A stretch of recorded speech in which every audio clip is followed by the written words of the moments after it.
What comes to your mind about first-person shooters that made history and changed things forever? Doom and Half-Life, right? There's one more. GoldenEye 007, oh sorry, 007, launched in 1997. It showed the world what a console FPS could be, setting the standard for the coming years. For me, most importantly, it is the game that made me like video games, and I'm pretty sure it also made others do the same. You would think, what? A game based on a movie? It must be trash, right? It's not. Actually, it's the best movie adaptation that I have ever seen. More on that later. Anyway, I wanted to dive into it for the good old times, to see and feel why would it have impacted things so much. I boot up the emulator, select the game, and start into it, thinking, play this when I was 5 should not be that hard. Talk about being wrong. I mindlessly pressed the buttons, rushed into everything, killed everyone, jumped from the dam and... Why? Why did I fail? What? Oh. It was not just jump the... wait a minute. Then I took time checking the objectives for its difficulty. Not only the enemies seem harder to kill, get more accurate and less dumb, but there are new objectives. That's the reason I was a kid, right? Oh, that's why. The game enters on the hardest difficulty by default. That may change how the level plays out or the sense of urgency. An example, Silo is an early mission that is quite hard. And in the highest difficulty, 00 Agent, we will face hallways filled with enemies, run against the time while planting bombs, taking satellite photos, and not only avoiding killing civilians, but making sure that they don't get killed by other soldiers. But if you choose the easiest one, Agent, you just need to take a photo from the satellite and keep the site safe. Usually the enemies become brain dead, and auto aim seems way more aggressive. You can just run and gun at your heart's desire. You may lose some life and pay little to no attention for missions objectives, but all in all, you'll be able to finish with no hassle. And every on Agent, it feels better designed than Doom and Wolfenstein. Well, not exactly better, but new and better? Don't get me wrong. Doom and the bad Doom, Wolfenstein, were the only FPS at the time. And console FPS was just a big no. It's not possible at this point in 1997. Its stealth elements and objectives that were more than go get this key card were really new. But this can be quite the debate, so moving on. The reason I've said difficult available earlier was that if you can beat the game on 00 Agent, the 007 007 Modern Ops, where enemies have way too much health, kill you way too fast, so you have to be smarter exploiting the game design. And oh boy, this game is hard. After the first set of missions, the objectives and difficulty scale too fast, and they stay going up, which can be quite frustrating sometimes. You end up saying, I need a vacation. Usually, you can take a mission well under 10 minutes, but you'll be trying a handful of times. There was missions that took me more than an hour to complete, like Silo, Control and Train, my favorite. And of course, the fight on Cradle. Oh boy, the fight on Cradle. God damn it. Playing on the odd N64 controller probably is way harder than I remember. With that strange analog stick wannabe, the 64 had. So yes, talking about controls.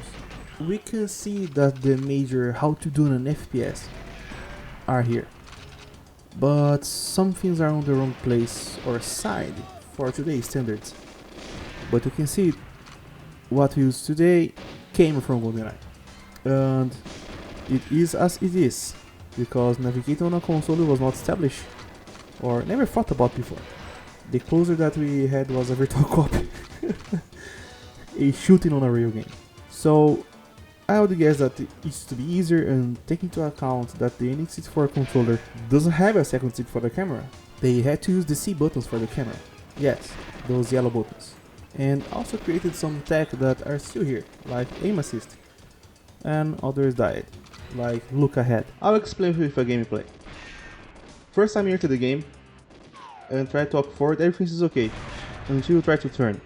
The reason is, left and right functions are different from today's standards, so you don't strafe in pulling the stick sideways, you instead turn the camera. Yeah, it's odd. The left and right functions you would expect from today's analogs are swapped with the C buttons. Yes, those yellow buttons. Buttons. Imagine controlling the camera up and down and strafing with buttons. On top of that, the camera is inverted by default, but you can change that in the menu. Also affected by that, there's a standard function called look ahead. If you change the camera angle or after aiming the angle is off, when you walk forward, the camera will auto-adjust back to the center. This is helpful, but this becomes annoying after some point. Also, the option can be disabled. Auto-aim. I would assume that this is the first time auto-aim is implemented and it's needed. Don't even think about turning it off, really. Don't torture yourself. Unless you're playing with keyboard and mouse, and that's only possible with emulators. For precise shooting, precise, you can aim pressing right or left into the shoulder pad. Again, the N64 controller does not have a second analog stick, so when you press the M, the aim control transfers from the C buttons to the analog stick. Yup, they won't use for movement. As a kid I never thought about that, but nowadays would be odd. Imagine aiming with WASD or with the left thumbstick. And there is an also prehistoric incline function. I'll show that to you. Like, I'm in cover, now I'm not. So, very rudimentary, prehistoric, but there it is. And missed. While aiming, you can strafe quickly out of cover by pressing left or right on the C buttons. That is useful and makes the game easier a lot when it's mastered, but it's a steep learning curve. You can cycle weapons on the fly, pressing A, but not the gadgets. To equip a gadget, you have to pause and select them in the menu, like this one. And moving back to gameplay. Stealth. Yes, you heard it right. The game has stealth. It's a dumb stealth, but it does have. When using suppressed weapons, oh, the game is called Silenced. It's 1997 and it's based on a movie, I'll let it pass. Or using fists or knives, enemies around will not hear you, unless you kill someone in front of them. Oh, what is happening? Oh, let's hurry for the alarm. And enemy gunshots, for some reason, don't trigger all their AI. Along with graphics, it didn't age well, but as nothing like it existed at the time, we'll have to take that into account. Early N64 graphics are strange, but okay, it's an N64 after all. Just didn't age well in comparison to the 007 The Words Are Enough or Perfect Dark that came later on the N64 life cycle. But it does some incredible things not seen before. As you hit the enemies, they react and get stained with blood. But oh, the draw distance, really bad in some levels. And there is a fog that was probably implemented to hide the draw distance, like in the jungle level, where anything a foot away is hidden by the green fog. Everything from the movie is recognizable. Okay, the character are low resolution pictures of the actors stamped to low poly 3D model, but are recognizable. Even if the color changes in some levels, you can see they actually paid attention getting the movie placed inside the game, and not breaking the game design and flow. Truly commendable. Archives, for example, the mission starts in the interrogation room, and if you turn right after opening the door, the same set of stairs from the movie are there. It's a good adaptation. They took the places and scenes from the game, expanded and reimagined some of them to better fit a video game design. It is a good adaptation. They took the places and scenes from the game, expanded and reimagined some of them to better fit a video game level design. Best example for it is the first level, Dam. In the movie, you see Bond jumping from it, but not how he got there. On the game, we have to actually infiltrate, destroy the alarms, make sure everything looks normal, even have killed everyone, and then jump. And the music. They are variations of James Bond theme, mixed with the game's own music. They set it in a really nice way for each mission. There was a point when rewatching the movie that I was thinking, it's the same music from the game, but the movie came out in 1995, 2 years before. And the game is in Pirate Bay. Oh, silly me.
Can't leave the multiplayer out, but I didn't experience it too much as a kid.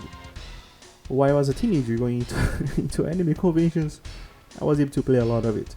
Well, I just don't have the footage, but I can say that, as far as I remember, it can be a fainting type of game. Just like you know. This game rocks. Even for today, I would trade most of the actual FPS for it because of the fun and the challenging factors. When I played as a 5-year-old, I had contact with other 2D games from the Super Nintendo and also Resident Evil 2 on PS1, but I never liked them. I preferred my Max Steel more than a video game, but GoldenEye got me. Probably because of the I can shoot factor. Maybe Doom could have done the same, but I didn't have access to it. Even there are a ton of first-person shooters out there, thanks to this game, there are only a few that I would be on equal terms to me. Had a lot of fun as a kid, and I still had playing it again. And I can say that the NC4 emulator will not be deleted for quite a long time for my PC, as I still have to beat on the OOG Intent. Do I recommend it? Yes, but keep in mind it's a little dated, just a little. But it's good to see that where everything else came from as far as console FPS can go. Well, thanks for watching.